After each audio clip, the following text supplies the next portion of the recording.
Hello everyone, आप सभी का स्वागत है द लॉजिकल लर्निंग में। आज हम सीखेंगे बाइसेक्शन मेथड, इसका बेसिक कॉन्सेप्ट और कैसे हम इसको प्रोग्रामिंग में इंप्लीमेंट कर सकते हैं। तो आइए देखते हैं बाइसेक्शन मेथड।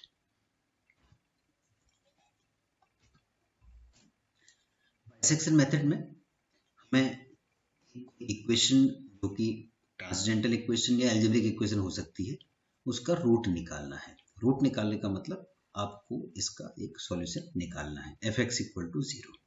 इसको हम किस तरीके से करते हैं देखिए। तो सबसे पहले हम एक इंटरवल लेते हैं x1 x2, और ये इंटरवल इस तरीके से लेते हैं कि इस इंटरवल के बीच में इसका एक रूट लाई करना चाहिए। अब कैसे ये इंटरवल ले सकते हैं, कैसे हम ये चेक कर सकते हैं किस इंटरवल के बीच में इसका एक रूट लाई कर रहा हो, आइए इसको समझते हैं ग्राफ के थ्रू। अलग अलग केसेस हम इसमें बना सकते हैं कि कर्व कैसे कैसे हो सकता है। सपोज ये x एक्सिस है, ये y एक्सिस। दूसरा केस में ये लो, सपोज ये आपके x एक्सिस है और ये y एक्सिस है। रूट लाई करने का मतलब आप इसको ऐसे भी लिख सकते हैं कि y = f(x = 0)। तो हमें इस इक्वेशन f(x = 0) या y = f(x = 0) को सॉल्व करने का मतलब है एक ऐसा पॉइंट x निकालना है जहां पर y 0 हो।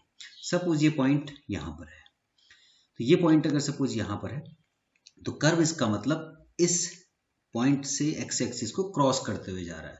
तो पॉसिबिलिटी ये भी हो सकती है कि सपोज कर्व ऐसा हो और इस पॉइंट पे क्रॉस करते जा रहा हो, तो ये एक रूट है। कर्व ऐसे भी हो सकता है कि ऐसे क्रॉस करके जा रहा हो, तो ये आपका रूट है। तो यहाँ पर आप इसको लिख सकते हैं y = f(x), या इसको भी आप लिख सकते हैं y = f(x). इन दोनों केस में ये कर्व जो है x एक्सिस को इस पॉइंट पर इंटरसेक्ट करते हुए जा रहा है। तो हमें इंटरवल ऐसी लेनी है। तो ये पॉइंट आपका, इसको आप कहिए x1, इसको आप कह दीजिए x2, इसको आपने कहा x1, और सपोज आपको ये पॉइंट है। तो हमें इंटरवल इस तरीके से लेनी है कि इसका रूट इसके बीच में लाई करे। इसको कैसे हम चेक करें, तो मैंने आपको ग्राफिकली दिखाया है, लेकिन इसको हम कैसे न्यूमेरिकली चेक कर सकते हैं। अब ध्यान दीजिए, अगर कर्व x एक्सिस को इंटरसेक्ट करते हुए जा रहा है तो इसका मतलब, और आपने ऐसी इंटरवल ली है जिसके बीच में रूट लाई कर रहा है, तो इसका मतलब एक पॉइंट पे कर्व x एक्सिस से नीचे होगा और एक कर्व पे x एक्सिस से ऊपर होगा। जैसे x1 पे यहाँ नीचे है, तो यहाँ पर आप देख रहे हैं कर्व ऊपर है, यहाँ x2 पे कर्व ऊपर है लेकिन यहाँ नीचे है। तो अगर कर्व x एक्सिस को इंटरसेक्ट करते हुए जा रहा है और आपने ऐसी इंटरवल ली है जिसके बीच में ये पॉइंट ऑफ इंटरसेक्शन लाई करता है, तो ऑब्वियसली एक पॉइंट पे कर्व x एक्सिस से ऊपर और एक पॉइंट पे x एक्सिस से नीचे। अर्थात यहाँ पर अगर आप y की वैल्यू निकालें, f(x) की निकालें, तो यहाँ पर अगर आप देखेंगे यहाँ पर y नेगेटिव वैल्यू आएगी और यहाँ पर आप देखेंगे तो y आपका ग्रेटर देन 0। तो यहाँ पर आप देख रहे हैं y आपका ग्रेटर देन 0 है, लेकिन यहाँ y लेस देन 0। इसका मतलब अगर आप प्रोडक्ट निकाल रहे हैं इन दोनों पॉइंट पे, यानी कि f(x1) × f(x2), दोनों प्रोडक्ट निकालो तो ये हमेशा लेस देन 0 होगा, चाहे केस फिर आपका ये वाला हो चाहे केस ये वाला। तो इसका मतलब ये कॉमन कंडीशन होगी। तो कर्व कैसा ही हो, वो चाहे इस तरीके से हो या इस तरीके से हो, क्योंकि एक पॉइंट x एक्सिस से नीचे होना है, दूसरा ऊपर होना है, तो केसेस कुछ भी हो सकते हैं, लेकिन ये कंडीशन हर एक केस में आपके फुलफिल करेगी। तो इसका मतलब अगर मुझे ये इंटरवल लेनी है तो कैसे इसको मैं लूंगा, मैं पहले चेक करूंगा क्या f(x1) × f(x2) लेस देन 0 है। यदि है तो इसका मतलब ये हुआ कि जो मेरी इंटरवल जो मैंने ली है वो इंटरवल सही है। तो सबसे पहला काम एक इंटरवल एज्यूम करना है जिसमें कि इसका एक रूट लाई करता हो, और इसको कि ये इंटरवल आपने सही ली है या नहीं ली है, इसको चेक करने के लिए आप इस कंडीशन को चेक करेंगे कि f(x1) × f(x2) लेस देन 0। अगर ऐसा नहीं होता है तो इसका अर्थ ये है कि इसका नहीं होने का मतलब है कि इन दोनों के बीच में रूट लाई नहीं कर रहा है। नहीं कर रहा है का मतलब पॉजिटिव आएगा, नेगेटिव आएगा, तो उसके अलग अलग बहुत सारे केसेस बन सकते हैं। तो x1 और x2 के बीच में रूट लाई नहीं करेगा, और नहीं करेगा तो नए रूट आप फिर से लेंगे जो कि इस कंडीशन को सेटिस्फाई कर रहे हो। तो इस प्रकार से आप करते जाएंगे तो आपको कोई ना कोई एक ऐसा इंटरवल मिलेगी जहां की जिनके बीच में कोई रूट लाई कर रहा हो। तो पहला काम आपको एक इंटरवल निकालने का। इसके बाद आप क्या करेंगे, इस इंटरवल को हमें बाइसेक्ट कर देना है। तो हमें यहाँ पर इसका मिड पॉइंट निकाल लेना है x1 + x2/2। जैसे आपने कहा ये आपका पहला पॉइंट था, ये आपका दूसरा पॉइंट था, अब आपने इनका मिड पॉइंट निकाल लिया। से दिस पॉइंट इज x3। इस केस में आपका मिड पॉइंट यहाँ पर आ गया x3। तो ये आपका मिड पॉइंट निकल गया x3। अब आप ध्यान दीजिए कि आपकी जो x1 और x2 इंटरवल थी ये आपने दो पार्ट में डिवाइड कर दिया।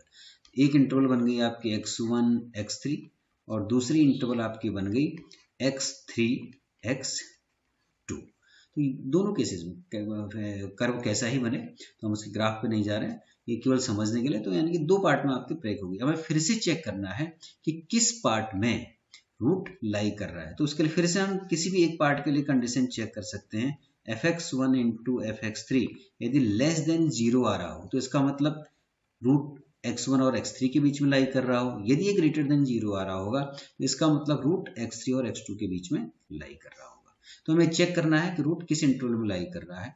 तो जिस इंटरवल में लाई कर रहा है यानी कि वो अब नई हमारी वैल्यूज होगी हैं जिनका हमें मिड पॉइंट निकालना है।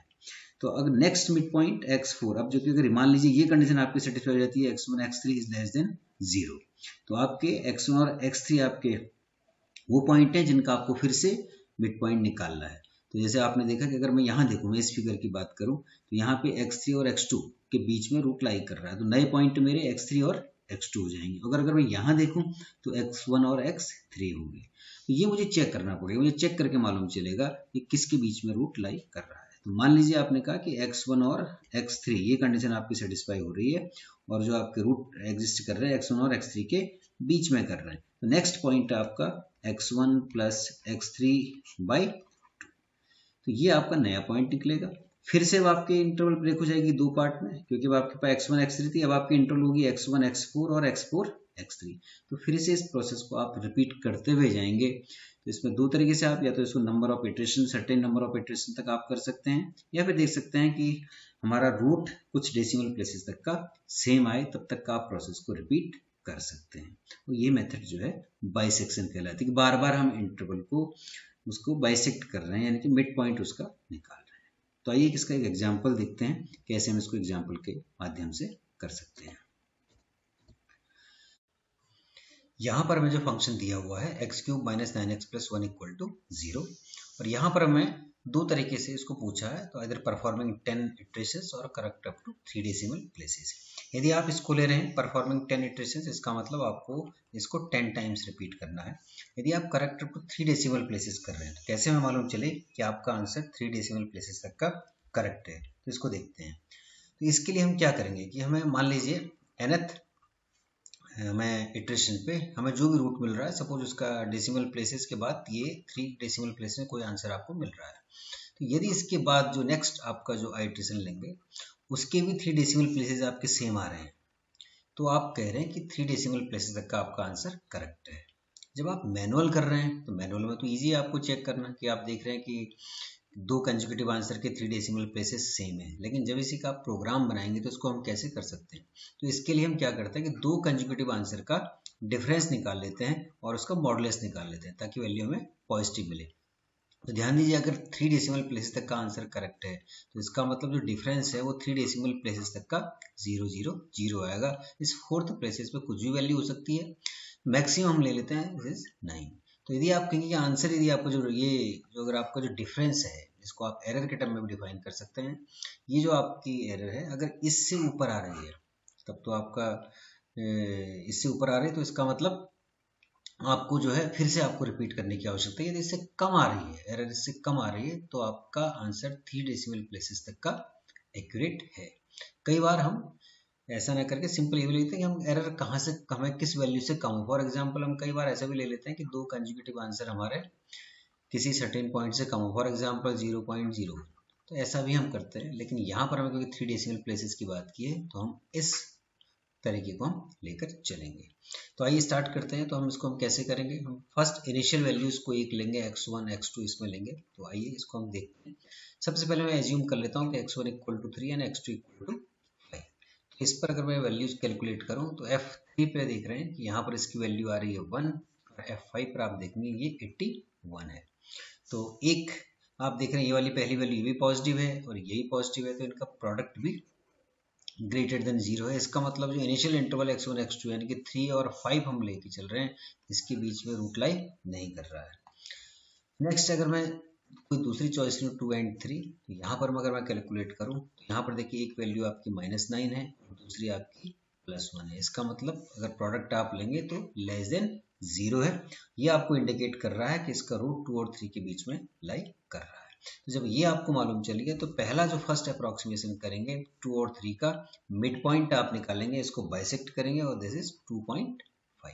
तो आपके पास जो इंटरवल 2 3 थे दो पार्ट में ब्रेक हो गई, 2 2.5 और 2.5 to 3। तो आप किसी में से भी एक में चेक कर सकते हैं। तो इसके पहले हम फंक्शन की वैल्यू 2.5 पे निकालते हैं। 2.5 यदि आप निकालेंगे तो ये नेगेटिव आ रही है, तो अगर आप ध्यान दें F2 भी नेगेटिव है, ये भी नेगेटिव है, इसका मतलब इस इंटरवल के बीच में रूट लाई नहीं कर रहा है। लेकिन अगर आप 2.5 और F3 को देखें तो ये पॉजिटिव है, तो F2.5 into F3 is less than 0, इसका मतलब अब जो रूट लाई कर रहा है वो 2.5 और 3 के बीच में लाई कर रहा है। तो नेक्स्ट अप्रोक्सीमेशन आप फर्दर 2.5 और 3 का मिड पॉइंट निकालेंगे विच इज 2.75। तो इस प्रकार से इस प्रोसेस को रिपीट करते हुए हम चलेंगे तो हम एग्जैक्ट रूट की तरफ पहुंचेंगे। तो मैंने पूरा कैलकुलेशन यहाँ पे किया हुआ है स्टार्टिंग फ्रॉम 2 और 3। अगर आप देखेंगे 10th इटरेशन तक का ये जो रूट हमारे को मिल रहा है 2.942। यहाँ पर देखिए fx1 इंटू fx2 मैंने कैलकुलेट किया, ये सारी वैल्यूज नेगेटिव है, इसका मतलब रूट इन x और x2 के बीच में लाई कर रहा है। तो ये अगर आप देखें तो नेक्स्ट 11th रूट में 2.942 ये 3 प्लेसेस तक का सेम आ रहा है, तो इसका मतलब जो 3 प्लेसेस तक एक्यूरेसी की हम बात कर रहे हैं इसका आंसर 2.942 होगा। तो इस तरीके से आप बाइसेक्शन मेथड को किसी प्रॉब्लम में इंप्लीमेंट कर सकते हैं।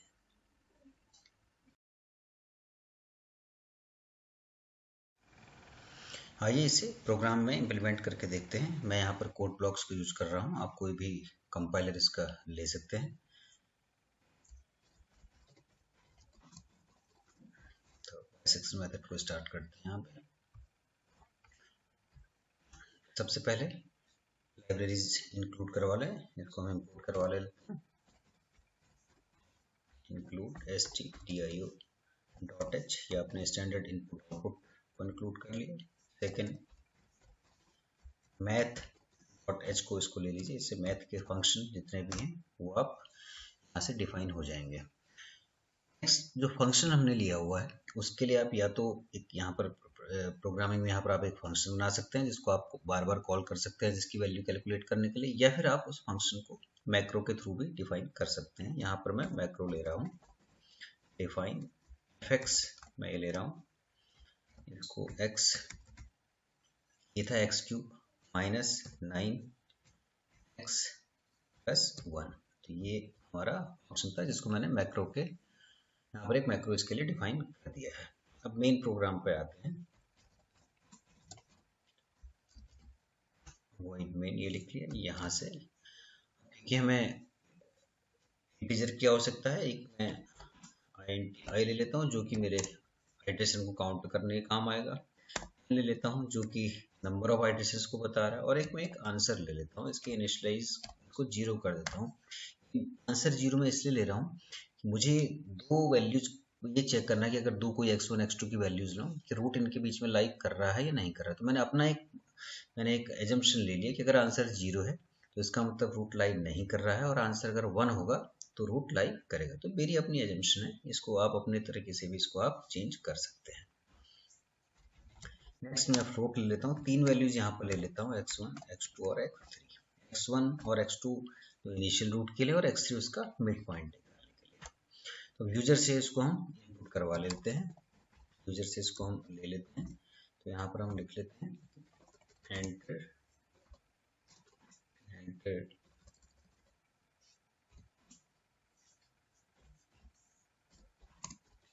The interval x1 x2। ये आपने यूजर से यहाँ पर x1 x2 लिया और इसी को आप स्टोर करवा लीजिए स्कैनफ के थ्रू, इसको आप स्टोर करवा लीजिए क्योंकि फ्लोट वैल्यू है। आप परसेंटेज एफ ये आप लिखेंगे और इसके लिए आप x1 और x2 में आप इसको स्टोर करवा रहे हैं। तो %x1 %x2, ये आपने दो वैल्यूज x1 x2 हैं दोनों स्टोर करवा ली, x1 और x2। ऐसे ही आप नंबर ऑफ इटरेशंस को भी स्टोर करवा लीजिए।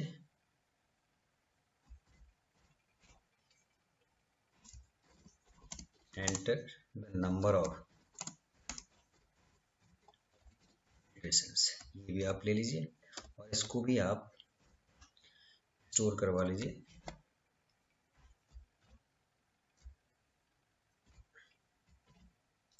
यहाँ पे क्योंकि इंटीजर है हमने परसेंटेज डी लिखा है और इसको हम ले रहे हैं 1% एन में, इसको आप स्टोर करवा रहे हैं एन में, तो ये आपका नंबर ऑफ इटरेशंस भी एन में आ जाएगा।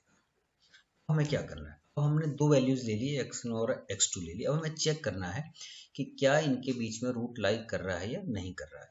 तो मैंने देखिए आंसर यहाँ पर 0 लिखा हुआ है, तो मैं ये लेके चल रहा हूँ कि जब तक का रूट लाइन नहीं करेगा तब तक आंसर 0 रहेगा। तो मैं यहाँ पर वाइल लूप लगा सकता हूँ, वाइल आंसर ये मैंने ले लिया, चेक कर रहा है कंडीशन की 0। जब तक 0 का मतलब ये है जब तक का रूट लाइन ना करे तब तक आपका इसके भीतर जो पार्ट है वो चलता रहे। तो इसमें क्या करेंगे, हम कंडीशन लगाएंगे, चेक करेंगे। हमने डिफाइन किया है एफ एक्स मैक्रो को, तो यहाँ पर F of x1 star F of x, F of x1 F of x2 is greater than 0। Greater than 0 का मतलब रूट लाइन नहीं कर रहा है, जैसे मैंने आपको समझाया था। जब ये अगर यदि ग्रेटर देन 0 है तो इसका मतलब क्या है, इसका मतलब ये है कि रूट लाइन नहीं कर रहा है और हमें नई इंटरवल एक लेनी है। तो यहाँ पर आप फिर से एक यहाँ पर इसी को आप ले सकते हैं कि एंटर द न्यू इंटरवल। तो यहाँ पर आप ये करवा सकते हैं enter the new interval, new interval x1 x2 कि रूट लाइक, चाहे तो आप ये मैसेज प्रिंट करवा सकते हैं कि root does not like and enter the new interval. तो ये आपकी चॉइस है। तो यहाँ पर जब न्यू इंटरवल आप करेंगे तो फिर से आप क्या करेंगे कि यहाँ पे नई जो वैल्यूज आएंगी उसको आप स्टोर करवाएंगे। यहाँ पर फिर से आप इसको स्कैन एफ, तो ये आना जो आपने लिखा था percentage F M% x1 M% x2, या फिर से स्कैन यहाँ पे करवाएंगे दोनों वैल्यूज को x1 और x2 को। यहाँ पे अब आप देखिए कि ये जब आपका आंसर 0 है यानी कि रूट लाइन नहीं कर रहा है, तो आपने इनिशियली आंसर 0 था तो पहली बार में तो आपको मान के चलेंगे कि रूट लाइन नहीं कर रहा, आपने चेक किया। अगर ग्रेटर देन 0 अगर लाइन नहीं कर रहा तो आपने नई वैल्यू दी। अब ये कब तक चलता रहेगा ये लूप, जब तक का कि आपका यहाँ पर से जो है कि आंसर इसका चेंज ना हो जाए। अब चेंज किसको कैसे करेंगे, हमने इफ वाली कंडीशन हमने ये लगा रखी है कि इफ ये है, तो इफ में ध्यान दीजिए क्योंकि दो रूट है यहाँ पे, तो इसको आपको इसके भीतर रखना पड़ेगा। तो ये जो हमने लिखा हुआ है इसको आपको इफ के भीतर डालना होगा। सिंगल लाइन कोड अगर होता है तो वह कि बिना किसी कर्ली ब्रेसेस के चल जाता है, लेकिन यहाँ पे आपका दो लाइन का कोड है तो इसलिए आपको इसको ब्रैकेट के भीतर रखना पड़ेगा इफ कंडीशन पे। तो यदि आपने का ग्रेटर देन 0 है तो नई इंटरवल के लिए बोलते हैं। इसका एल्स वाला पार्ट क्या हो जाएगा, एल्स क्या कर रहे हैं, एल्स का मतलब क्या हुआ, एल्स का मतलब less than equal to 0। Equal to का मतलब तो एग्जैक्ट रूट ही है, एग्जैक्ट रूट यहाँ पर निकलना मुश्किल वाला केस हम अभी छोड़ रहे हैं, तो हम लेस देन 0 का मान के चलेंगे। तो लेस देन 0 का मतलब ये है कि आपका रूट x1 और x2 के बीच में लाइक कर रहा है, और लाइक कर रहा है तो इसका मतलब हम कैसे रिप्रेजेंट कर रहे हैं, इसको हम लिख सकते हैं कि आंसर इक्वल टू 1। तो अगर रूट लाइन नहीं कर रहा ग्रेटर देन 0 तो आंसर तो 0 ही रहेगा। तो दोबारा पूछेगा और दोबारा पूछेगा और आंसर 0 रहा है, फिर ये आंसर 0 है, फिर चेक किया इसने, तो फिर चेक करे तब तक चेक करता रहेगा जब तक कि आंसर 1 ना हो जाए। और 1 होने का मतलब है कि आपको आपकी रिक्वायर्ड इंटरवल आपको मिल गई, तो आप इस वाइल से बाहर आ गए। यहाँ ये इसका काम, इस लूप का काम ये है कि आपको चेक कर रहे हैं कि x1 और x2 के बीच में रूट लाइक कर रहा है नहीं कर रहा, तब तक ये चलते रहेगा जब तक का कि आप ऐसी वैल्यू न डाल दें कि जो जिनके बीच में रूट लाइक कर रहा हो। अब आपको क्या करना है, क्योंकि आपने नंबर ऑफ आइटरेशंस ले रहे हैं तो सिंपल से लूप लगा लीजिए for i equal to 1 i less than equal to n। तो ये नंबर ऑफ इटरेशन तक आपका चलेगा जितने आपने डिफाइन किए हैं i प्लस प्लस। तो ये आप एक फॉर लूप आपने लगा लिया, फॉर लूप आपने लगा लिया। तो अब क्या करेंगे यहाँ पे आपको क्या करना है कि x3 कैलकुलेट करना है। x3 इक्वल टू ये क्या हो जाएगा x1 plus x2 divided by ये आपका x3, यानी कि नया रूट आपका मिड पॉइंट आपका ये निकल गया। मिड पॉइंट आपका ये निकल गया तो आप क्या करेंगे, अब आपको क्या करना, मिड पॉइंट फिर से आपको चेक करवाना है। ये चेक करवाना है या आप यहीं पर प्रिंट भी करवा सकते हैं कि न्यू रूट, तो यहाँ पर आप प्रिंट करवा दीजिए, प्रिंट ये प्रिंट करवा दीजिए द वैल्यू ऑफ रूट यहाँ पर अगर आपको नंबर ऑफ इटरेशन, जो इटरेशन नंबर चल रहा है वो भी अगर प्रिंट करवाना है तो यहाँ पर क्या लिख लेंगे, परसेंटेज j इन, यहाँ पर जो वैल्यू आएगी वो आपका नंबर ऑफ कौन से इटरेशन पर वो आएगी, इटरेशन इज, तो यहाँ पे उसकी वैल्यू आप प्रिंट करवा देंगे कि रूट की वैल्यू क्या है। तो यहाँ पर देखिए क्या है, पहले आपने डी लिए, किसके लिए लिए कि कौन सा आपका इटरेशन चल रहा है, तो यहाँ पर आई आ जाएगा, और सेकंड में आपने जो लिया हुआ है वो लिया है x3, दो चीज़ यहाँ पे प्रिंट हो जाएंगी। एक तो आपका नंबर ऑफ इटरेशन कौन सा है और रूट की वैल्यू क्या है, ये दो चीज़ आपकी प्रिंट यहाँ पे हो जाएंगी। अब क्या करना है आपको, अब क्योंकि यहाँ पर हमने x3 निकाल दिया, अब फिर से आपको चेक करना है क्या रूट x1 और x3 के बीच में लाई कर रहा है या नहीं, क्योंकि अभी आपकी इंटरवल दो पार्ट में ब्रेक हो चुकी है, एक x1 x3 और x3 x2। तो हम फिर से यहाँ पे चेक करेंगे कि क्या रूट, फिर से आपने कंडीशन लगाई, if f of x1 star f of x3, f of x1 f of x3 is less than 0, less than 0। अगर ऐसा है, अगर लेस देन 0, इसका मतलब रूट किसके बीच में लाई कर रहा है, x1 और x3 के बीच में लाई कर रहा है। तो ध्यान दीजिएगा, अगर रूट x1 और x3 के बीच में लाई कर रहा है, क्योंकि हमें बार बार हमें इस फॉर लूप को लगाना है और बार बार नया रूट x3 कैलकुलेट हो गया, यानी कि x1 और x2 आपके अपडेट हो रहे हैं बार बार। तो जो अपडेट हो रहे हैं इसका मतलब कि अब क्या होना चाहिए, यहाँ पर हमारा ध्यान दीजिए कि अगर x1 और x3 के बीच में लाई कर रहा है तो x1 तो अपनी जगह रहा है, लेकिन x2 के बदले कौन सी वैल्यू आ जाएगी, x3 आ जाएगी, क्योंकि अब जो x2 की जो नए जो रूट मिल गए x1 x2, x1 तो x1 ही रहा, लेकिन x2 के बदले नई वैल्यू क्या आ गई, x3 आ गई। तो यहाँ पर अपडेट हो जाएगा x2 इक्वल टू x, क्योंकि अब जो नई इंटरवल है, जो हमारी इंटरवल हमने यहाँ पर जो पॉइंट निकाला है वो x1 और x2 को लेकर के निकाला, और बार बार ये क्योंकि फंक्शन चलते रहना है तो हमें x1 और x2 को अपडेट करते रहना है। अब यहाँ पर हमें मालूम चल रहा है कि जो नई इंटरवल x1 और x3 है, तो इसका मतलब x2 के बदले x3 आएगा। तो ये आपका, अगर ये कंडीशन सेटिस्फाई है तो x2 इक्वल टू x3। इसी का एल्स पार्ट, अगर ऐसा नहीं है, ऐसा नहीं है, इसका मतलब रूट किसके बीच में लाई कर रहा है, इसका मतलब रूट अगर x3 और x2 के बीच में लाई कर रहा है, तो यानी कि x3 और x2 के बीच में लाई करने का मतलब ये हो गया आपका कि अब जो आपका x1 है वो अपडेट हो जाएगा x3 में, x2 अपनी जगह रहेगा और x1 अपडेट हो जाएगा x3 में। तो ये आपका अपडेट हो जाएगा। तो ये सिंपल से आपका यहाँ से प्रोग्राम ये पूरा हो जाएगा। तो इसको आपको यहाँ पर पूरा प्रोग्राम आपका कंप्लीट हो गया, इसको आप चेक कर सकते हैं। पूरा सिंपल सा प्रोग्राम हमने लिखा है, और जैसा हमने इसकी थ्योरी में इसको पढ़ा था वही इम्प्लीमेंट हमने प्रोग्राम में किया हुआ है। तो इसको मैं कंपाइल करता हूँ, कंपाइल करके इसको मैं चेक करता हूँ। ये प्रोग्राम आपका कंपाइल हो गया, कोई भी इसमें एरर या वार्निंग नहीं है। अब इसको मैं रन करता हूँ, इसको रन करके देखता हूँ। एंटर द इंटरवल आ रही है, मैं चेक करता हूँ कि मान लीजिए 4 और अगर मैं 5 ले लूँ, नंबर ऑफ इटरेशन मैंने ले लिया, सपोज 10 मैंने ले लिया, तो यहाँ पर देखिए एंटर द न्यू इंटरवल कह रहा है। तो न्यू इंटरवल का मतलब कि यहाँ पर इसके बीच में 4 और 5 के बीच में रूट लाई नहीं कर रहा है, जैसा कि मैंने आपको पहले दिखाया। तो अगर मैं 2 और 3 यहाँ पर ले लेता हूँ, तो ध्यान दीजिएगा, तो ये आपके आ रहे हैं रूट इन फर्स्ट इटरेशन, और ये आपको दिखाई दे रहा है 10 इटरेशन तक का आपको ये रूट 0.942383 आपको ये दिखाई दे रहा है। अगर आपको इसी प्रोग्राम को यदि रूट्स की सर्टेन प्लेसेस की एक्यूरेसी तक यदि बनाना है तो थोड़ा सा मॉडिफिकेशन करने की आवश्यकता है। यहाँ पर हमें नंबर ऑफ इटरेशन की आवश्यकता नहीं है, तो इसको हम थोड़ा सा मॉडिफाई करेंगे। ध्यान दीजिए, यहाँ पर हमें n की आवश्यकता नहीं है, तो मैं इसको यहाँ पर हटा देता हूँ, और साथ ही यहाँ पर मुझे इसको ये भी इस लाइन की आवश्यकता नहीं है, तो मैं इसको हटा देता हूँ यहाँ से। एक काम तो हमने ये कर दिया कि जिनकी आवश्यकता नहीं वो हटा दिया। यहाँ पर हम क्या कर रहे हैं कि दो कंजिक्यूटिव रूट्स को हम उनका डिफरेंस निकाल रहे हैं। तो x1 x2 तो मैंने इंटरवल के लिए लिए थे, और x3 आपका एक नया जो रूट कैलकुलेट हो रहा है उसके लिए लिया। एक मैं यहाँ पर और वेरिएबल ले लेता हूँ x, क्योंकि इसके लिए यूटिलाइज होगा कि x को हम यहाँ पर ये मान के चले कि पुराने रूट के रूप में करेंगे और नई वैल्यू को अपडेट करते रहेंगे x3 पे। तो x को इनिशियली यहाँ पर हम असाइन 0 भी कर लेंगे, ताकि फर्स्ट बार जो डिफरेंस निकले वो हमेशा आपके 10 एरर से ज़्यादा हो। एक और हम यहाँ पे फ्लोट में वेरिएबल ले लेते हैं, इसे कहते हैं एरर। हम जितना देना चाहें उससे आपकी वैल्यू हमेशा रूट से आप तब तक चेक करते रहें जब तक कि उससे डिफरेंस उससे कम ना आ जाए। तो एक तो हमने डिफरेंस यहाँ पे हमने इसको देखा, तो ये हमने इसको इम्प्लीमेंट यहाँ पे कर दिया।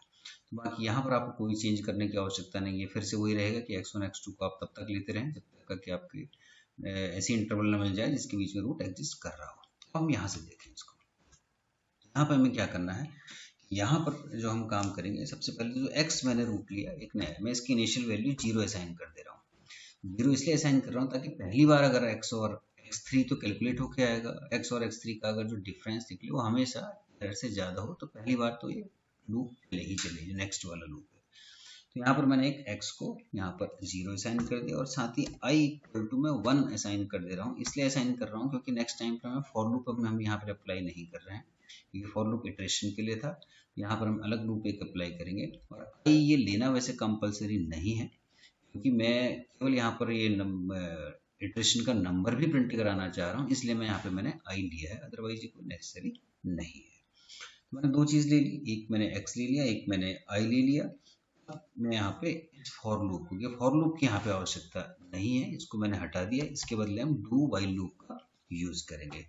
ये डू वाइल कब तक करते रहे, जब तक कि हमें जो डिफरेंस है, एरर की हम जो बात कर रहे हैं, वो एरर जो है जब तक का हमारे सर्टेन जो हम ले रहे हैं उससे आपकी एरर कम ना हो जाए, तो तब तक हम इसको चलाते रहेंगे। तो इसका मतलब यहाँ पर मैं एक कंडीशन लगा दूंगा, पहले फिर हम फिर पार्ट में देखेंगे। वाइल में कंडीशन ये लगा लेता हूँ, एरर की मैं जब तक बात करूँ, जब तक एरर इससे ज़्यादा होते रहे, किससे ज़्यादा, अगर मैं 3 प्लेसेस की बात करूँ तो मैंने आपको बताया था मैं इसके लिए 0009 यहाँ पर लिख सकता हूँ, 3 प्लेसेस तक का ये सेम आंसर आपको देगा। तो मैंने लिया कि तब तक ये लूप चलता रहे जब तक एरर आपकी इससे ज़्यादा रहे। अगर जैसी एरर इससे कम हो जाएगी, इसका मतलब तो आपका ये लूप बंद हो जाएगा। अब यहाँ पर हमें क्या क्या चेंजेस करना है देखिए। तो ये तो मैंने मेन स्ट्रक्चर लिख लिया, डू एंड वाइल लूप इस तरीके से लगा लिया। x3 ऐसे ही कैलकुलेट होगा, रूट आपका ऐसे ही प्रिंट होगा, ये पूरा एल्स तक का कंडीशन आपकी ऐसे ही चेंज होगी। इसके बाद जो हमें कैलकुलेट करना है, यहाँ ध्यान दीजिए, इसमें जो कैलकुलेट करना है वो हमें एरर कैलकुलेट करनी है। एरर हम कैसे कैलकुलेट करते हैं, मॉडुलस निकालना है। तो हम क्या करेंगे, मैंने इसके लिए देखिए दो वैल्यू ली है, x3 तो एक तो आपका कैलकुलेट आ रहा है, तो इससे प्रीवियस रूट क्या हो उसके लिए मैंने x यहाँ पर लिया और इसलिए मैंने इसको x0 इनिशियलाइज किया है। तो यहाँ पे इसका हम डिफरेंस ले लेंगे x माइनस x3, क्योंकि ये मुझे इसकी मॉडुलस वैल्यू चाहिए तो इसके लिए आप फंक्शन यूज करेंगे। आपने ऑलरेडी math.h पर इंक्लूड किया हुआ है, तो आप ये f एब्सोल्यूट के लिए a b s ये फंक्शन आप यूटिलाइज करेंगे, ये आपको मॉडुलस वैल्यू देगा x माइनस x3 की। तो एरर यहाँ से आपकी कैलकुलेट हो जाएगी। एरर कैलकुलेट हो जाएगी आपकी, तो एरर कैलकुलेट होने के बाद हमें क्या करना है कि यहाँ पर ध्यान दीजिए कि x3 की वैल्यू आपकी जो है ये कैलकुलेट हुई है, क्योंकि हमें नेक्स्ट टाइम पर जब लूप चलेगा तो यहाँ पर हमें नई वैल्यू मिलेगी, नया रूट मिलेगा। तो हम क्या करेंगे कि जो पुरानी जो हमारा हमने लिया कि यहाँ पर x हमने जो लिया हुआ है, x यानी कि पुराने रूट को दिखा रहा है, तो वहां पर x3 को हम यहाँ पर इनिशियलाइज कर देंगे, यानी कि जो x3 की वैल्यू आ रही है वो x में चलेगी और नई जो कैलकुलेट होकर के आएगी वो x3, तो फिर से आपका डिफरेंस और x और x3 पे कैलकुलेट को, तो यहाँ से अपडेट करते जा रहे हैं। इसका मतलब जो भी रूट निकल रहा है उसकी वैल्यू आप x में यानी पुराने में डाल रहे हैं और नेक्स्ट टाइम आपकी वैल्यू कैलकुलेट होकर x3 पे आ रही है। इस तरीके से आप ये अपडेशन करें। एक चीज और कर लीजिए कि i प्लस प्लस कर लीजिए ताकि i की वैल्यू भी आपकी इंक्रीमेंट होते रहे। तो आपका जो यहाँ पर जो आप नंबर ऑफ इटरेशन प्रेजेंट कराएंगे, यहाँ पर इसको प्रिंट कराएंगे, तो ये आपका वैल्यू i की प्रिंट होती है। तो ये आपको केवल मॉडिफिकेशन इसमें करने की आवश्यकता है। तो ये देखते हैं, इसको मैं कंपाइल कराता हूँ इस प्रोग्राम को। तो ये मैंने इसको कंपाइल कर लिया, देखिए यहाँ पर ये कंपाइल हो चुका है। अब मैं इसको रन कराता हूँ, इस प्रोग्राम को मैं रन कराता हूँ। तो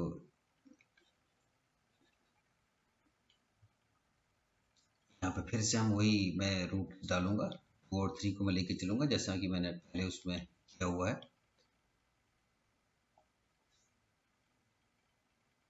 थोड़ा सा टाइम लगा रहा है कंपाइल होने में। तो ये आपका रूट 2 एंड 3 में ये रूट डालता हूँ।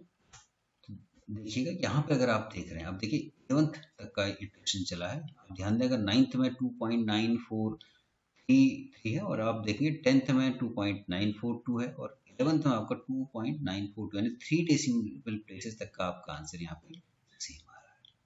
इस तरीके से आपके प्रोग्राम को, अगर आपको 13 प्लेसेस तक का एक्यूरेसी चाहिए तो उस तरीके से आप इस प्रोग्राम को मॉडिफाई कर सकते हैं। अदरवाइज बेसिक प्रोग्राम दोनों केस में सेम रहेगा। उम्मीद करता हूँ कि आपको ये मेथड, इसका कॉन्सेप्ट और कैसे इसको इम्प्लीमेंट कर रहे हैं ये समझ में आ गया हो।